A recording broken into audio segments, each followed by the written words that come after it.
আসসালামু আলাইকুম। Hello guys, Suborna শুভ YouTube চ্যানেলে আমি আজকে তোমাদের সাথে প্রথম ব্লগ শেয়ার করব রান্নার রেসিপি। প্রথমে আমি মুরগির মাংসগুলো কেটে ধুয়ে নিলাম। পেঁয়াজ, কাঁচামরিচ, টমেটো কেটে নিলাম। দারচিনি, তেজপাতা, এলাচ, লং, গোলমরিচ দিয়ে দিলাম।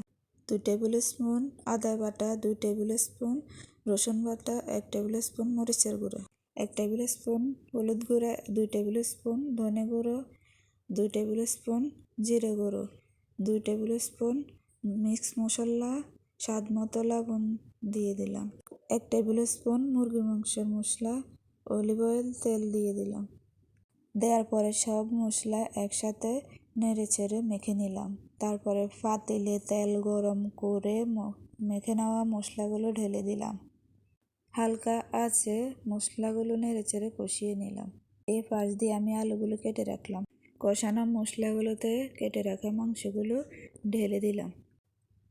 কষানো মশলাগুলোতে মাংসগুলো আস্তে আস্তে নেড়ে চেড়ে কষিয়ে নিলাম একটু পানি দিয়ে।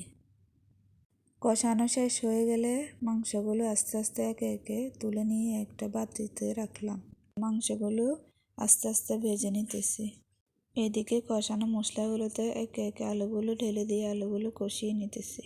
মাংসগুলো ভাজা হয়ে গেলে কষানো আলুগুলোতে মাংসগুলো ঢেলে দিয়ে একটু পানি দিয়ে ভালোভাবে নেড়েচেড়ে রান্না করে নিলাম।